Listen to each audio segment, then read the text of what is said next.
Good morning. Part 7 आपको British शासन और शिक्षा, इसके बारे में हम लोग जाना कि किस तरह ब्रिटिश शासन ने हमारे देश में शिक्षा में बदलाव किया और नई शिक्षा जो प्रणाली थी, आधुनिक शिक्षा जिसको नाम से जानते हैं, उन्होंने लागू किया और शिक्षा के क्षेत्र में उन्होंने अपने शासन को मजबूत बनाने के लिए शिक्षा के क्षेत्र में काफी सारे बदलाव किया, जिसमें विलियम एडम की रिपोर्ट भी आई थी, जिसको मैंने पिछले वीडियो में बनाया था। अब नए दिनचर्या और नए नियम, यानी अंग्रेजी सरकार ने भारत में शिक्षा में बदलाव किया, जिसमें नए दिनचर्या, नए नियम, नए कानून बनाए, जिससे कि शिक्षा का यहाँ प्रसार हो सके, अंग्रेजी शिक्षा का यहाँ ज्यादातर प्रसार हो सके और ज्यादा से ज्यादा अंग्रेजी शिक्षा यहाँ दी जाए। 19वीं शताब्दी के मध्य तक, यानी 19वीं शताब्दी के मध्य तक मुख्य रूप से जो अंग्रेजों का था ध्यान, वो शिक्षा के उच्च शिक्षा पर था, यानी उच्च शिक्षा पर उनका विशेषतर ध्यान था। 1854 के बाद कंपनी ने देशी शिक्षा व्यवस्था में भी सुधार लेने का फैसला किया, यानी निम्न स्तर पर भी जो शिक्षा थी, जो शिक्षा में जो चीजें थी, उसमें भी बदलाव करने का उन्होंने शुरू किया, विचार किया। 1854 ईस्वी के बाद कंपनी का मानना था कि मौजूदा जो व्यवस्था है वो के भीतर बदलाव किए जा सकते हैं, यानी उस व्यवस्था के भीतर बदलाव किए जा सकते हैं और उस व्यवस्था से ही हमारा प्रचार या हमारा शिक्षा का प्रसार ज्यादा हो सकता है। उसके लिए कंपनी ने एक नई दिनचर्या, नए नियम और नियमित निरीक्षणों के जरिए पाठशालाओं को और व्यवस्थित करना चाहा, यानी जो भी प्राथमिक स्तर पर जो पाठशालाएं थी उनको और भी व्यवस्थित करने का उनका विचार किया। उन्होंने विचार किया कि निम्न स्तर पर भी हम सुधार कर सकते हैं और कुछ चीजों को हम व्यवस्थित कर सकते हैं। इसके लिए क्या किया जा सकता है? कंपनी ने बहुत सारे कदम उठाए। सबसे पहले तो कंपनी ने बहुत सारे पंडितों को, ज्ञानियों को नौकरी पर रख लिया। इनमें से प्रत्येक पंडित को 4-5 स्कूलों को देख रेख करने का जिम्मा सौंप दिया गया, यानी प्रत्येक पंडित जो ज्ञानी थे उनको 4-5 स्कूलों को देख रेख करने का जिम्मा सौंप दिया गया। पंडितों का काम था पाठशालाओं का दौरा करना और वहां पर क्या क्या सुधार हो सकते हैं, क्या क्या वहां नियम बनाए जा सकते हैं, क्या क्या व्यवस्था की जा सकती है, उसकी देख रेख करना इनका काम था। प्रत्येक गुरु को यह निर्देश दिया गया कि वो अपने स्कूल समय पर आवे और स्कूल के बारे में रिपोर्ट भेजे और कक्षा में जो है वो नियमित जो समय सारणी बनाई गई है उस समय सारणी से वो स्कूलों में पाठशालाएं चलाएं और कक्षा कराएं।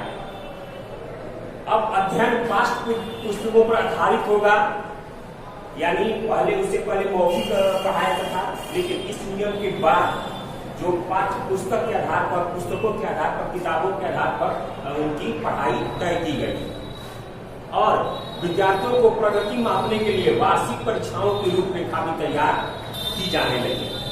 जो हम लोग आज जानते हैं, जैसे वार्षिक एनुअल हमारा एग्जाम होता है, साल भर कितने पढ़े हैं और उसका हम एग्जाम देके, परीक्षा देके हमारी प्रगति को मापी जाती है कि हमने कितना प्रगति किया है। वो उस समय की शिक्षा के जो नियम थे, जो रूपरेखा थी, उसमें अंग्रेजों ने इस बात को रखा।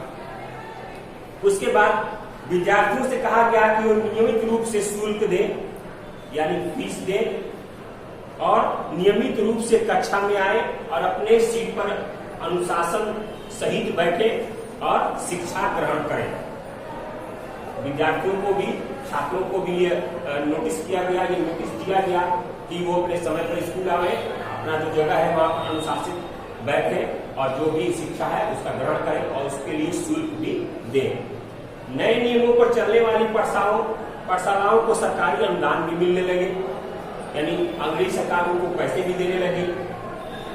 जो पाठशालाएं नई व्यवस्था जो थी उसके अनुरूप कार्य करने के लिए तैयार नहीं थे, यानी जो भी उनकी व्यवस्था थी, नई व्यवस्था, जो विद्यालय उसके अनुरूप काम करने के लिए तैयार नहीं थे, उन्हें कोई भी सरकारी सहायता नहीं दी जाती थी, यानी किसी भी प्रकार का उनको कोई अनुदान नहीं मिलता था। जिन गुरुओं ने सरकारी निर्देशों का पालन करने की बजाय अपनी स्वतंत्रता को बनाए रखी, यानी अपने नियम जो पारंपरिक जो नियम था उसको बनाए रखी। वे सरकारी सहायता जो था प्राप्त और नियमों से चलने वाली पाठशालाओं से कमजोर पड़ने लगी। यानी जो भी गुरुओं ने अंग्रेजों की बात को नहीं माना और अपनी परंपराओं से स्कूल चलाने लगे, उनकी जो स्कूल थी, उनकी जो पाठशालाएं थी, वो धीरे धीरे कमजोर पड़ने लगी। उनकी जो पढ़ाई की था, जो स्थिति थी विद्यालय की, वो धीरे धीरे कमजोर पड़ने लगी। और इन नए नियमों और दिनचर्या का एक और भी नतीजा निकला। पहले वाली व्यवस्था में गरीब किसानों के बच्चे भी पाठशाला में जा सकते थे, क्योंकि पाठशालाओं के समय सारणी काफी लचीली होती थी। मैंने अपने पिछले वीडियो में बताया था। नई व्यवस्था के अनुशासन की मांग थी, बच्चे नियमित रूप से स्कूल आए। यानी नए नियमों में कहा गया कि आप बच्चे नियमित से स्कूल आए। अब कटाई के मौसम में भी बच्चों का स्कूल में आना जरूरी हो गया, जबकि उस समय कटाई के समय ज्यादातर बच्चे खेतों में काम करने के लिए जाते थे, खेतों में काम करते थे। अगर कोई बच्चा स्कूल नहीं आ पाता था तो उसे अनुशासनहीनता माना जाता था, और यानी बच्चा पढ़ना लिखना नहीं चाहता था। यानी जो भी बच्चा कटाई के समय स्कूल नहीं आता था उसे अनुशासनहीनता के रूप में देखा जाता कि ये अनुशासनहीन है, यानी ये बच्चा पढ़ना नहीं चाहता है। तो ये सारे नियम नई शिक्षा नीति में अंग्रेजों के द्वारा बनाए गए, अंग्रेजों के द्वारा नए व्यवस्थित किया गया। आपको प्राथमिक कक्षाओं को भी व्यवस्थित किया गया, प्राथमिक पाठशालाओं को भी व्यवस्थित किया गया, और उस शिक्षा पर तो पहले ही अंग्रेज सरकार ने जोर दिया था। तो इन सारे नियमों के द्वारा शिक्षा की नई व्यवस्था शुरू कर दी गई पूरे भारत में अंग्रेजों के द्वारा। तो ये था आज का वीडियो, आज का पढ़ाई। अगले वीडियो में हम अगले टॉपिक के साथ मिलेंगे, अगले कुछ रोचक जानकारियों के साथ मिलेंगे। आज के लिए इतना ही, धन्यवाद।